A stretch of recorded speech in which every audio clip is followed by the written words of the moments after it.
time for the best coverage of the top stories in sports. The Sports Wrap with Jason Page starts now. Thank you, Chad Erickson. Yes, it does. Good to have you with us on this Wednesday edition of the show. Big news from the world of media with ESPN and the NFL. WWE involved as well. We'll talk about that coming up. Will the Yankees just tear off the Band-Aid and fire Aaron Boone already? Please. I can't watch anymore.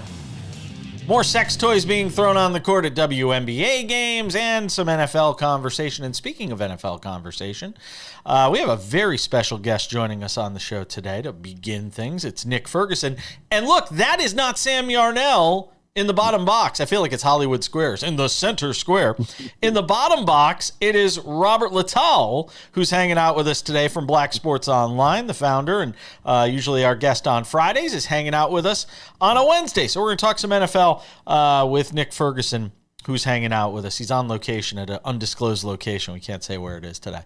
So, Nick, let's talk. The Micah Parsons situation. We talked about it yesterday with Diana Rossini. I want to get your thoughts from a player perspective. One, how it affects the Cowboys from a morale standpoint. And two, does this linger or is there just a lot of posturing going on here? And ultimately, we're going to get to week one and Micah Parsons will be on the field. Well, it kind of affects the team in a certain way because you're watching certain players that have performed well for the Dallas Cowboys not get paid. And, we've seen this movie before. It had a M. Night Shyamalan type of ending, and we'll see if it plays out the same way. I mean, the Cowboys fans went through this with Dak Prescott. They went through the same thing with CeeDee Lamb. And now they're going through it with Micah Parsons. And let's go back in the Wayback Machine since it's Wednesday. This same thing happened with Emmitt Smith with Jerry Jones. And Jerry Jones needs to understand the price is not going to go down. It's only going to go up as the days get longer. So you have to find a way and get this deal done. And Micah Parsons can say, you know what? They have this new thing. Instead of holding out, we're going to sit in. I'm not going to participate in any practices till I get my money. And then once you get to that first game and you start losing the first game, second and third game, and then the fans start to get rowdy and they start to boo, then Jerry Jones will go ahead and do what he should do in the first place, because Micah Parsons, since coming out of Penn State, has been dominating. When you look at double-digit sacks every single year, how can you ask me as a player to come in and produce, and when I produce, you don't want to pay? So the way this thing is going to kind of work out in the end, I mean, Mike is not going to get traded because it's going to cost too much for other teams to kind of get him off of the Dallas Cowboys roster. At some point, they're going to have to mend the fences, but he's going to get paid. Nick, what's going on in Cleveland with Shedeur Sanders? It's some people think that they're handling this the proper way, and now he's going to get his opportunity, and they've been protecting him and making him go through the grind. Other people think it's a circus, and they don't know what they're doing, and it's only going to hurt not just Shedeur, but also Dillon Gabriel and just the team in general. What are your thoughts as we go into this first preseason game where he's going to start? Is he in the best position to succeed, or should he try to get the hell up out of there? Well, me being a player that has played in Cleveland as far as playing against the Browns, I'll tell any player, get the hell up out of Cleveland, right? Because first of all, you're in Cleveland. I mean, what more can you say than that? And then also, every player wants to win, and historically, the Browns have not won. Now, you mentioned circus. Yes, it is Ringling Brothers, Barnum and Bailey circus, and it has been that way for Cleveland for so many years. Just think about the number of quarterbacks that they've had. Now, the great thing about Shedeur is that regardless of anything that happened before he got into the league or anything that's transpired in camp thus far, he has his opportunity. You got Dillon Gabriel, who's dealing with a hamstring injury. You have Kenny Pickett, who's dealing with a hamstring injury. So they had to bring in Tyler Huntley and have him on the roster, because you can't go into a preseason game not having quarterbacks to toss out there. But being a starter, being named a starter for the preseason game, and I get it, it's only a preseason game, Shedeur has an opportunity to shut people up, to go out there and play well. And listen, Shedeur's been through a lot, from the draft process to the fact of not knowing that his father was dealing with cancer and then finding out. I mean, could you imagine being in camp? You were drafted in the 5th round. No one thinks you're going to make the Cleveland Browns team. And then, oh, by the way, my dad was dealing with bladder cancer. So that young man is dealing with a lot. I just hope he goes out there and plays well. And here's the thing. They can either set him up for failure or success based on the number of plays that they call for him in that game against Carolina. I am fascinated to watch. I'm going to be honest. Of all the games this week, that's the one I'm watching. I want to see. I know why, though.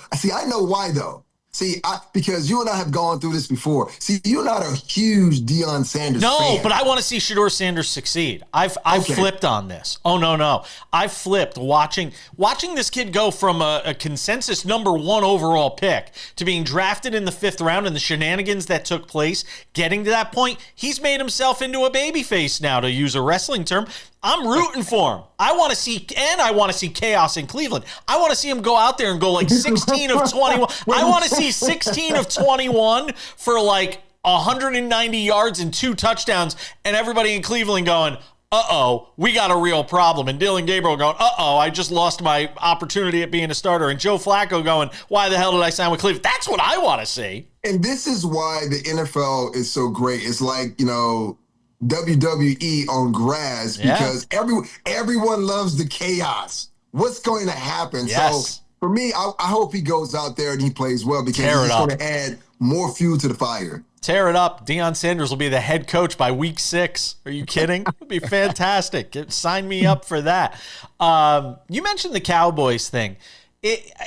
This whole thing about Jerry Jones wanting to directly negotiate with Parsons and not go through an agent. I asked this of Diana Rossini yesterday. I only have a minute here, but is it more common that owners will try to usurp the agent and go directly to a player, or is it not that common?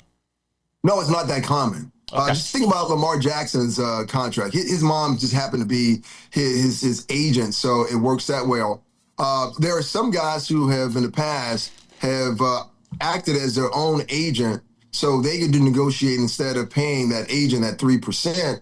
And the agents don't really want that, because now that cuts them out. What Jerry Jones, being a smart businessman, he was just trying to cut the agent out of the deal, thinking that he can pull off a fast one on Michael Parsons, thinking that he's stupid. But Michael was like, no, this is not how this is going to work. You can talk to me, but I'm going to let my agent represent me, because he's going to be able to get everything that I need in that contract. But you can't blame Jerry Jones for trying to be a smart owner. No, I won't. And look, I mean, Tom Brady and Robert Kraft basically did their deals between each other forever. We're talking with Nick Ferguson, former NFL safety. He's going to hang around for one more segment. This Wednesday edition of SportsWrap continues all across America and Canada. Don't go anywhere.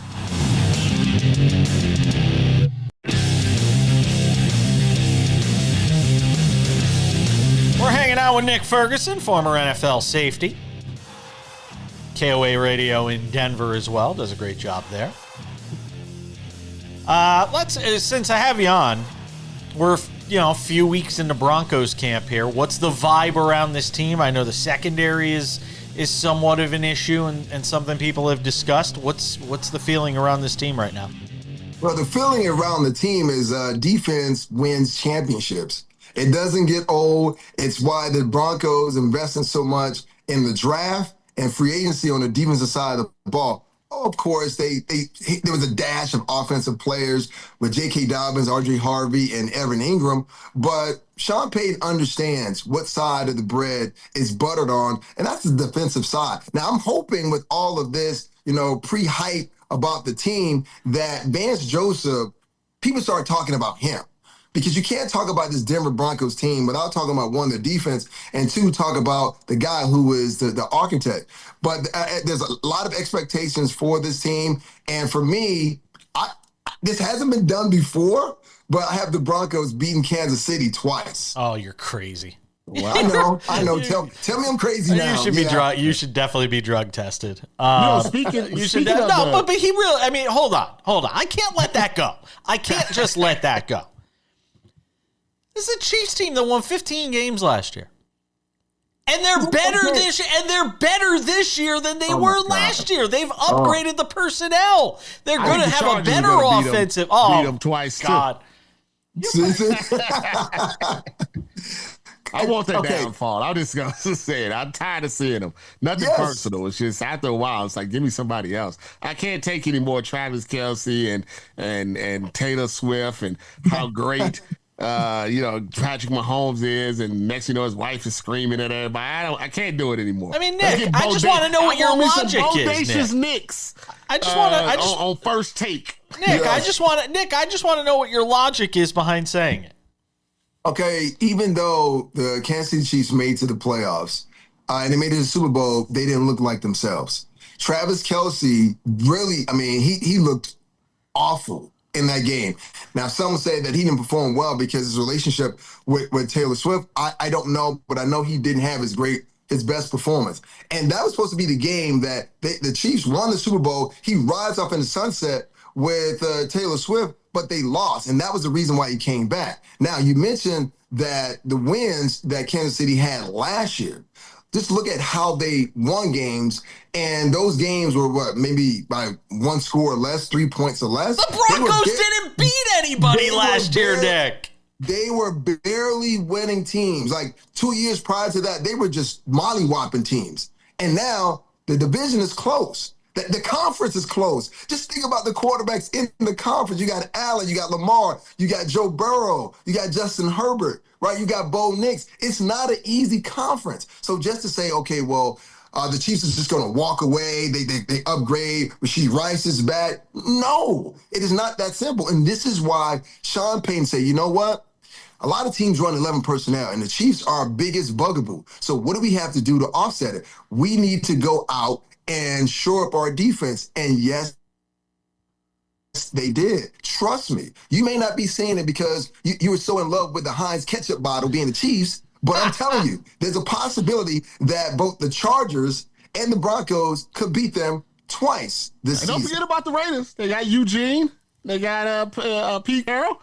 I mean, I think the division as a whole has gotten better. There's a possibility. By the way, there's a possibility I can win the World Series of Poker main event next year. It's not going to happen, though. You can manifest that. That's right. You got to be in it to win it. You got to be in it. Oh, God. Don't tell that to my husband. Go ahead, Robert. Well, speaking of the Broncos, Cam Newton had a interesting, take on Jalen Hurts, and that kind of led back to what you was talking about, how the Broncos made sure he didn't get a Super Bowl ring, something that Jalen Hurts actually has. I was one that was in the Jalen Hurts corner. It's like, hey, the most important thing is to win the game, and when he's went up against Patrick Mahomes, he's outdueled him twice. Yep. So to me, that puts him above, at least at this point of his career, what Cam Newton had done. Yeah. What is your thoughts on Jalen Hurts? And I know he doesn't care if he's top 10, top 5, as long as he got a ring. But how do you rate quarterbacks like him in comparison to some of those other ones that you just spoke about? Well, how are you impacting the team? And I know Cam is made his round because Cam is salty. Cam is kind of like a 65-year-old black man, but in a young man's body, and he's complaining about every damn thing.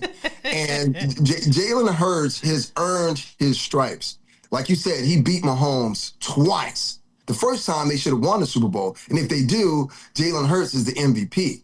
Now, everyone is saying as though, well, he didn't do that because of the defense. But the idea is that, well, you know what? This is how this game works. I mean, you have a great defense and you run the ball. This is why the Pittsburgh Steelers in their team history has only had 3 head coaches, because they understand a proven philosophy.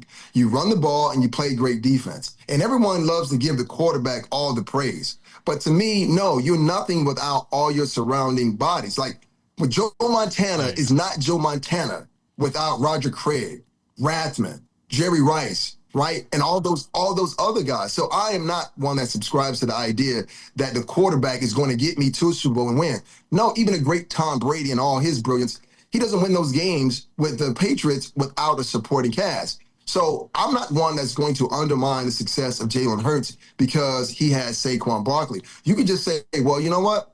Howie Roseman did a great job of building a Super Bowl winning team. And that's what we can't forget. This is about the team structure. But see, Superman had his kryptonite, and it was the Denver Broncos. No Superman behind Robert Littal, if I'm not mistaken. All the comic book stuff, I don't see any Yeah, I don't see any. Yeah, no. Superman's whack. No Superman. In the last minute, real quick, we're going to do a segment coming up in a little bit on the team we are most intrigued to watch. Take the Broncos out because you live in Denver. The one team that intrigues you the most this year is the Seattle Seahawks. Wow. Right, because they have a new quarterback. They have a new offensive coordinator. And they're in somewhat of a division where they can overtake that division because San Francisco is not the same team they once were. They're trying to rebuild. And you look at the Rams and adding Devontae Adams is going to make it competitive. But I like the fact of what Kubiak can do in Seattle. There's no DK Metcalf. Jackson Smith and Jigga becomes receiver number one. So that's the team I'm really intrigued by. Excellent work, as always, from Nick Ferguson, the former NFL safety, joining us on location today. Always appreciate you, my friend. Have yourself a wonderful rest of the week, and we'll talk to you down the line. All right, see you down the line. All right, we're coming back with more Sports Wrap on this Wednesday.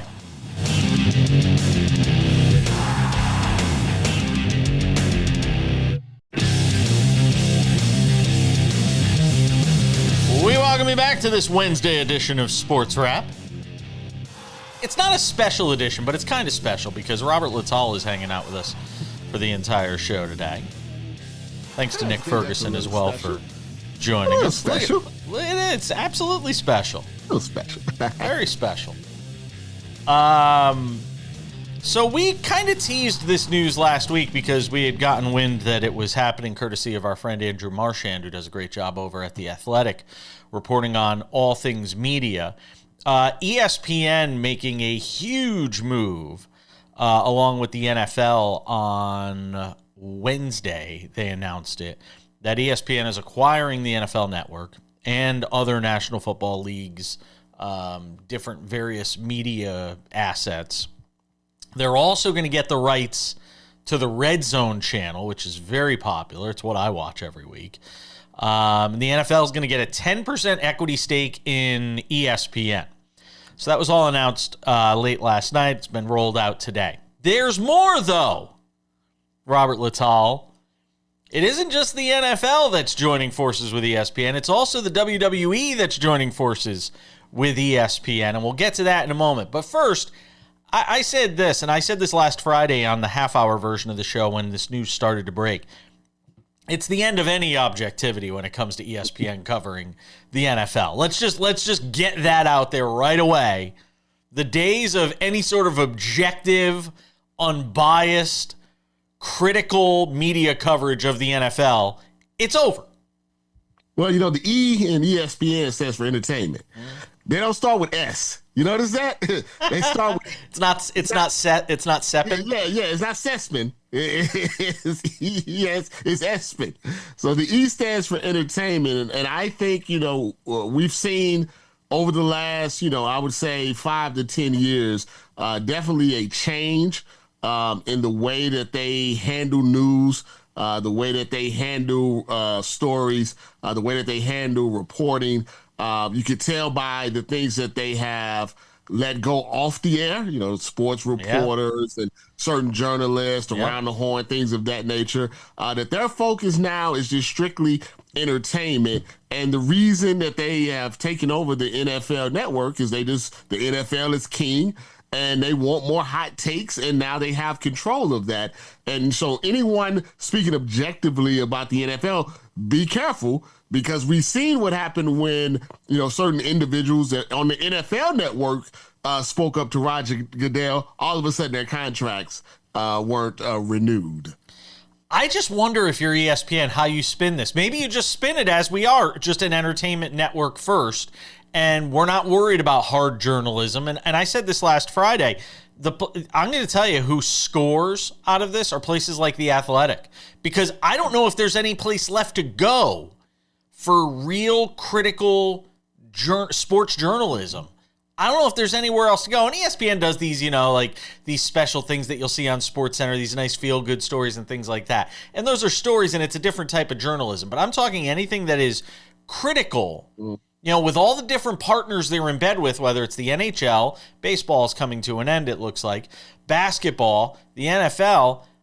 I just don't know. I mean, and that's why Inside the NBA is going to be fascinating when it moves to ESPN ABC, because those guys call it like it is. And I wonder how the suits at ESPN are going to feel about that. Well, I always say, don't blame ESPN. They have metrics. They have statistics. And The Athletic has lost money for like 7 years in a row. Yes, it has. They've never made money. The Athletic has never made a profit. And I agree with you, though, because I know sometimes I'm like, hey, I just want to know what's going on with Ohio State or whatever. And I have to go to the Athletic to get some real, news about what's going on. Because if I go on to ESPN.com, it's like, oh, who's the better quarterback? Josh Allen or Joe Burrow or Lamar Jackson. It's like, there's only so many times you can do GOAT list. You know what I mean? Mount Rushmores. Yeah, it is. But to me, it's a consumer issue, though, because for ESPN to have all of this money, and they send me stuff every month that says ESPN.com is double the traffic. ESPN, the ratings are this. Somebody has to be watching. For Stephen A. Smith to make $100 million, somebody has to be watching. For them to get Pat McAfee, I don't know. I'm not convinced their numbers are that good, though. And they know their numbers on cable are dying. And I'm going to tell you right now, Robert, I think there is an amount of hubris here, both from ESPN and the WWE. To think that people are going to shell out $30 a month to watch premium live events on ESPN Plus. I'm done. I will not watch premium live. I will not spend $30 a month on ESPN Plus. It's interesting because you're not the first. When I see a lot. Social media blew up this morning on this. I saw many people with the exact same thought as you. Now, I always like, let's wait to 2026 and it's WrestleMania and let's see what happens. I mean, it's frustrating. Buy it for a month. If you want to watch WrestleMania, you buy it for a month then. Streaming services were supposed to make our bills go down, right? Yep. That was the whole point. If you add it up, it's the same as cable now. It's going higher. Yep. Even someone like DAZN who came in and said, something, our whole business plan is you never have to watch pay-per-view ever again. And now half of the shows are on pay-per-view. So it's like you don't know what to believe, but you're confused because do I need Hulu? Nope. Do I need Peacock? What do I want? If I want to watch Ohio State, what? And they also, do I got to watch Peacock? They're playing on Peacock?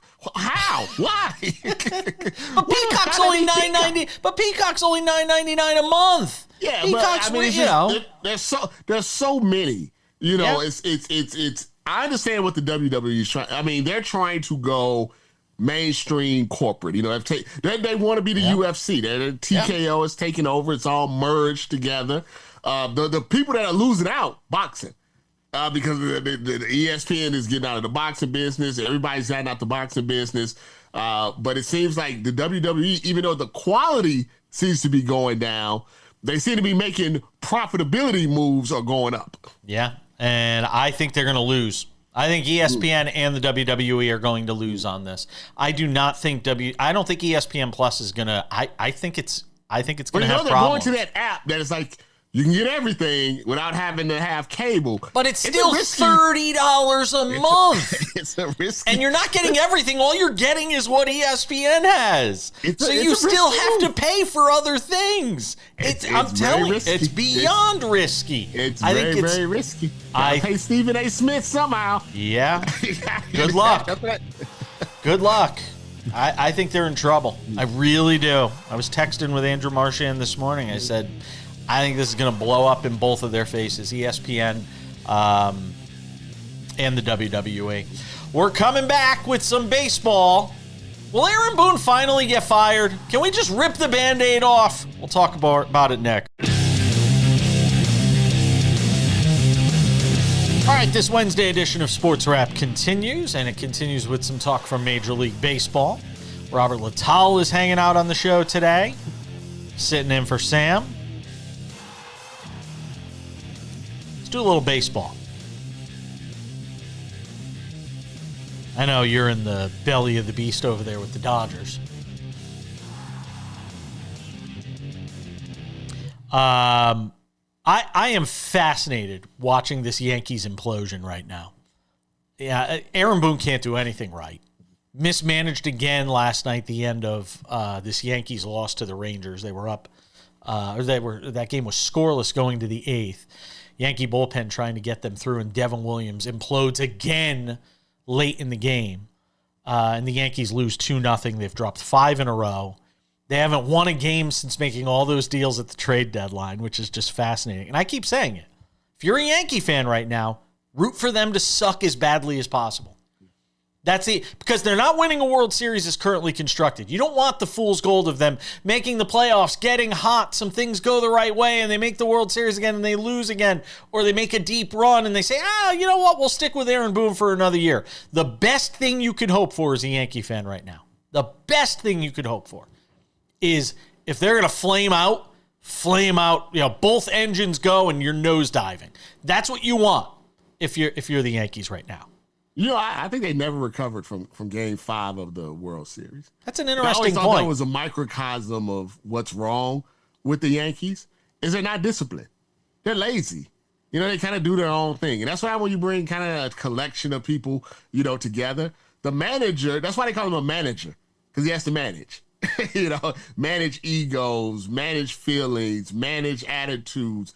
And either they have tuned out Aaron Boone or he doesn't care anymore either, because besides just the baseball aspect of it, they don't look like a team that cares about just small things, fundamental things, the things that, is the difference between winning a World Series and just getting to a World Series. And there's such laziness, the stuff with Jazz, the things with Giancarlo running the thing.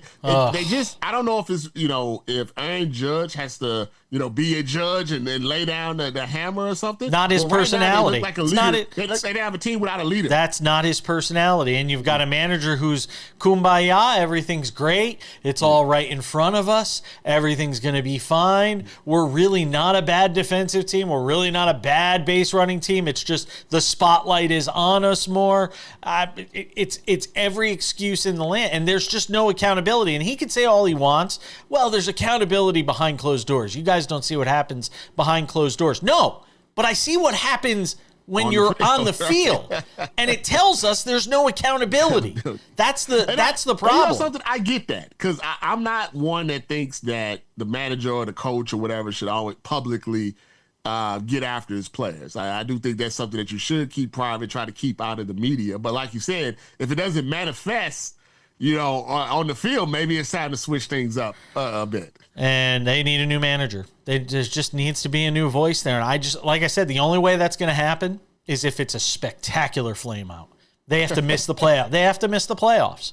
If this team misses the playoffs with all the moves it made at the deadline, with the stuff they did in the offseason, bringing in Max Fried, adding Paul Goldschmidt, all these different things they did. If they and watching Soto go to the Mets, which wasn't necessarily their fault. He just went for the crazy money. If they don't make the playoffs, I think Boone's gone. I think he's a dead man walking right now. It's amazing with being the New York Yankees and the money that they have, how long it's been since they've won a World Series. Normally in baseball, 2009. You can buy one. Yeah, you can buy one. I mean, I won't say the Dodgers bought one, but I mean, it helps. I mean, they're getting pretty much anybody that they want, and they don't have to pay them until 2086. So, but to be the Yankees and not have won a World Series, considering that payroll and the type of players that they've had over the last 20 years, is kind of amazing if you think about it. Mason Miller last night, the Padres' new closer, was brought in a big spot, facing Lourdes Gurriel of the Diamondbacks. And just goes to show you, it doesn't matter how hard you throw it, man. If it ain't in the right spot, it's going to go a long way. And the case in point here, 103.9 mile per hour fastball from Mason Miller, hit out of the park by Lourdes Gurriel in the 8th inning, tied the score at 5. And look, I mean, Miller's a guy who throws 104 at times. He's hit on the gun, Robert, and here you go. I mean, listen, it doesn't matter how hard you throw it, man. I didn't go to college. I don't know science and all of that stuff. I went to journalism, but I know something about like velocity and force and the immovable object and all of that stuff. What I think what I've always was told is that the fastest something comes in, if it works for you, the batter.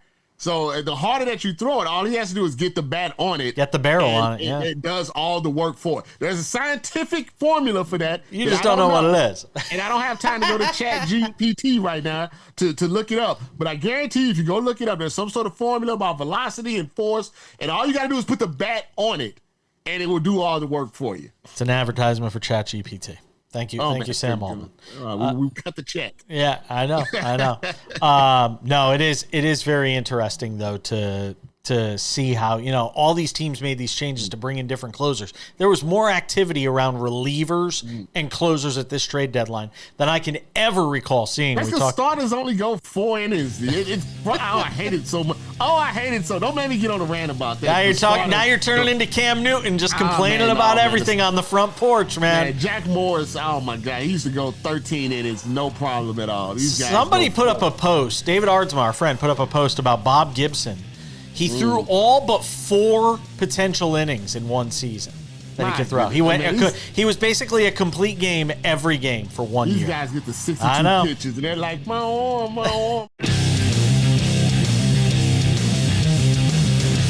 Welcome back to Sports Wrap. Odds and Ends wraps it up 10 minutes from now with Robert Littal, who's hanging out with us on the show today. So you may have heard us tease this topic earlier in the show when we had Nick Ferguson on, and I said, what's your most intriguing team, the most intriguing storyline or team that you're keeping an eye on for the 2025 season? And I was surprised with his answer. I'm not going to lie. Of all the different storylines that are hanging around out there, he said the Seahawks. I'm not going to lie. That would not have been probably even in my top 5 this year.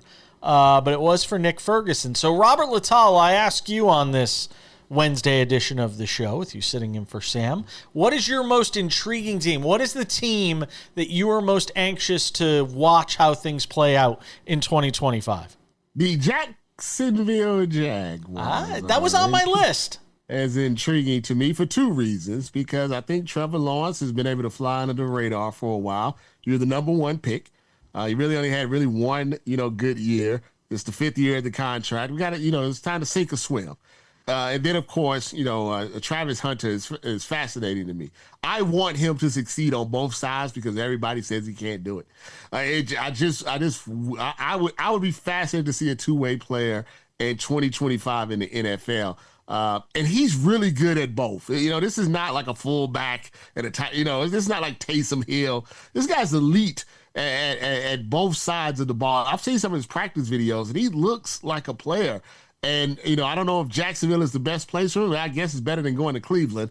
And I really want to see how this goes, for him when the season starts. He's one of my, what I quote unquote call my red zone guys that when they go to the Jags on the red zone, I might even have him on the side on my, the Sunday ticket. I may have some Jags games on the side just to see how they implement him. I'm very interested in how this season goes for them. I'm really interested to see how they distribute his plays. Is it going to be an even split? Is he going to try and play every play? I don't know if I don't think there's a real true case study for this in today's NFL that any of us can try. We could sit here and try to predict how many plays we're going to see him on the field. And we could all say he's in the greatest shape and he's a freakish athlete and all those things. I don't know if there's any way to predict how this is going to go because nobody's ever really done it before. The interesting thing is that, you've even been to football. I don't think they know. I don't think they know either. But it's so different than what it was, say, 15, 20 years ago. There's so many substitution packages these days. This is not like, Jerry Rice and John Taylor and Roger Craig just lined up every game, West Coast offense. You knew what you're going to get. There's so many different combinations and nickel and dime and 3 wide receiver, 2 wide receiver, 2 tight end that I feel like there's a way you can keep him fresh and make this to work. But you really have to have a creative mind to do it. And we have to see if the Jags coaching staff has that. Yeah. Look, Liam Cohen's a talented coach. For all the conversation about the way he departed Tampa Bay and all of that, the guy is obviously a very talented coach. So, and I also think it's a make or break year for as you mentioned. Yeah, Trevor. For Trevor. I mean, I was a fan, but the reality is the last 2 years he has been awful, and he can't stay on the field. And they're going to have to make a decision one way or another. And I know they're paying him all this money, but as we've learned, if teams want to get out from a deal bad enough, they'll figure out a way to get out of the deal. And this is a huge year, obviously, for Trevor Lawrence. I have gone back and forth. I have vacillated quite a bit on which of my teams, because I think there's a lot of interesting storylines. I'm going to go Cincinnati. I'm going to go with the Bengals, because that team lost a ton of close games last year. Mm-hmm. And the law of averages and regression to the mean and all these different things tell you they're going to win some of those games they lost yesterday. And that defense was terrible last year. And I don't know if it's going to be all that much better this year, especially given the circumstances surrounding Trey Hendrickson right now. But they've got, we seem to forget in all the conversation about the great quarterbacks of the game, the best quarterback in the league arguably is playing in Cincinnati. And and for all the conversation about, well, would they be able to keep Chase? Would they able to keep all these wide receivers? They've managed to keep the offensive core in place here. They've managed to remind me of? Yeah. They remind me a little bit of early Peyton Manning Colts. Yeah. But when they got Reggie Wayne and they got Andrew James, they invested heavily in the offense. But they couldn't win a Super Bowl until Bob Sanders and Robert Mathis and Dwight Freeney and those boys kind of caught up a little bit. And that's really what made them, competitive, for the Super Bowl. So like you said, I think, they've done right. I think if you draft a quarterback, you have to invest heavily in the offense. Can't just leave them out there with nothing, especially young quarterbacks. But at a certain point, that defense has to catch up. I think that's what, we were talking about with the Broncos earlier. Bo Nix is in a great position because he doesn't have to do as much because he has some offensive weapons, but he also has a great defense. Can the defense hold up in that division against the Lamar Jacksons, or when they go up against the Chiefs or they go up against the Bills and things of that nature? I'm not sure they can. But for fantasy football purposes, I'm choosing Burrow and Chase and those boys. I'll give a quick runner-up since we have a minute left in the segment and a second to kill here. My runner-up has got to be Chicago. Ben Johnson trying to get the most he can out of Caleb Williams in year 2. And again, with offensive weapons around him, I think Chicago in that division, with the Packers and the Lions, obviously, in the case of the Lions being the class of the division, although I will say about the Lions after watching that first preseason game, if Jared Goff goes down for any meaningful period of time, that team's winning 4 games this year because their backup quarterback situation is a disaster. Coordinators, hot coordinators become successful coaches if they do one thing. If they have a young quarterback, do they try to force the quarterback into their system, or do they build the system around the quarterback? That's exactly right. Yeah. That will determine if Caleb Williams is good and Ben Johnson has a job. We're coming back. Odds and Ends wraps it up next.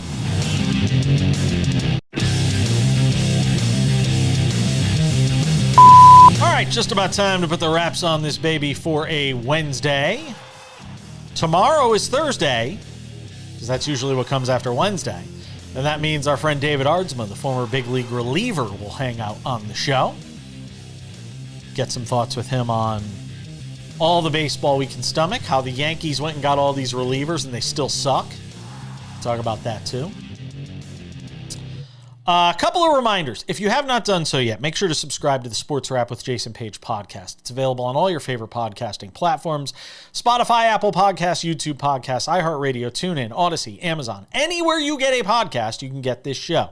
45 minutes, commercial-free, Monday through Friday. It's available early in the afternoon.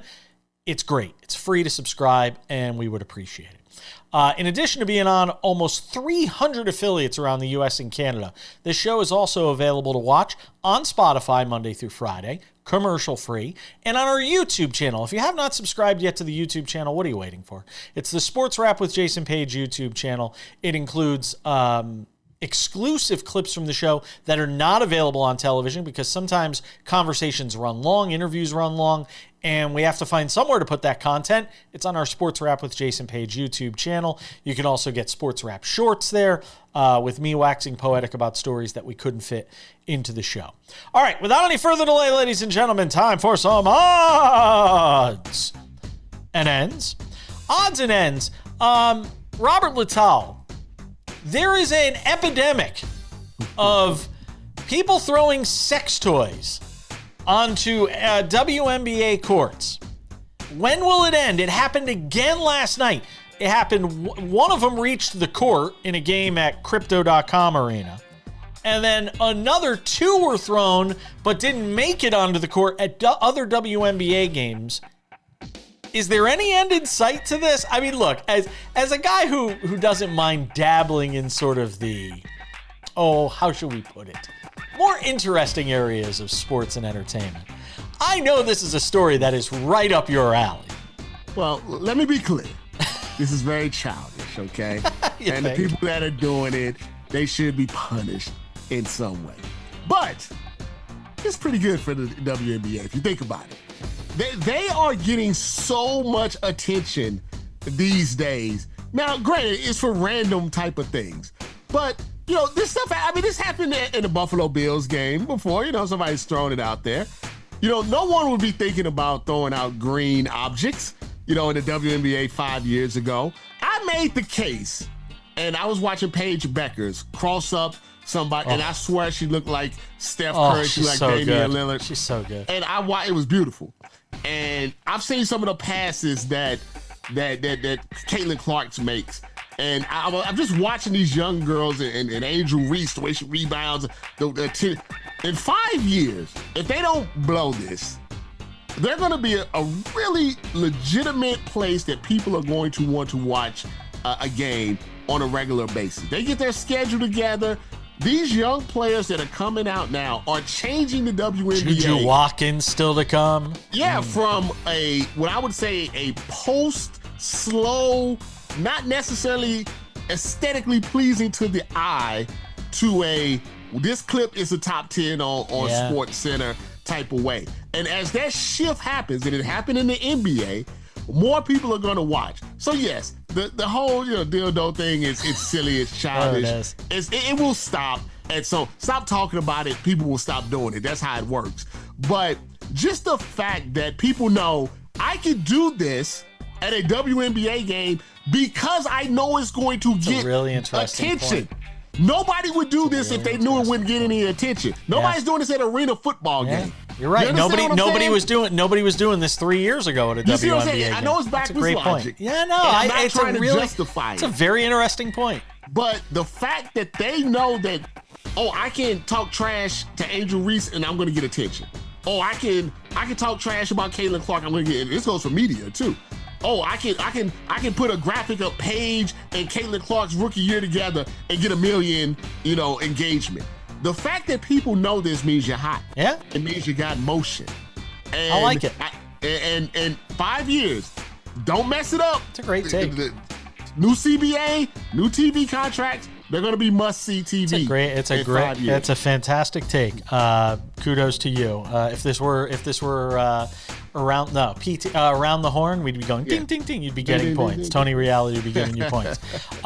Before we go, as much as we have you on the show here in the final 45 seconds, give a little promotion. Black Sports Online, which has been around for 15 years apparently, is something that is your baby. You've had it for a long time. For people who aren't familiar with it, tell people about Black Sports Online.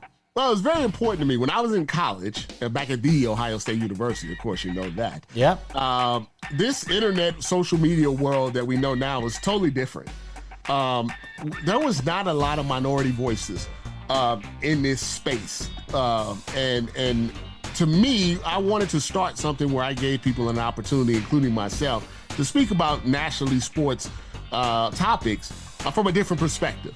And that's the concept of Black Sports Online. No different from a HBCU or a BET. It was always about, let's give us some chance to say that. And, it's spawned into what it is now. But the core of it is still the same, is that, I like to consider myself a media policeman.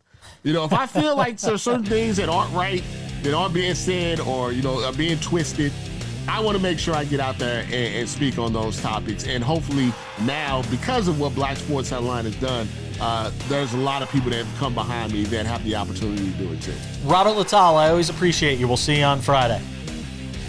Thanks to Nick Ferguson for hanging out on the show and you for watching. I'm Jason Page. That's Sports Wrap. We'll see you on Thursday.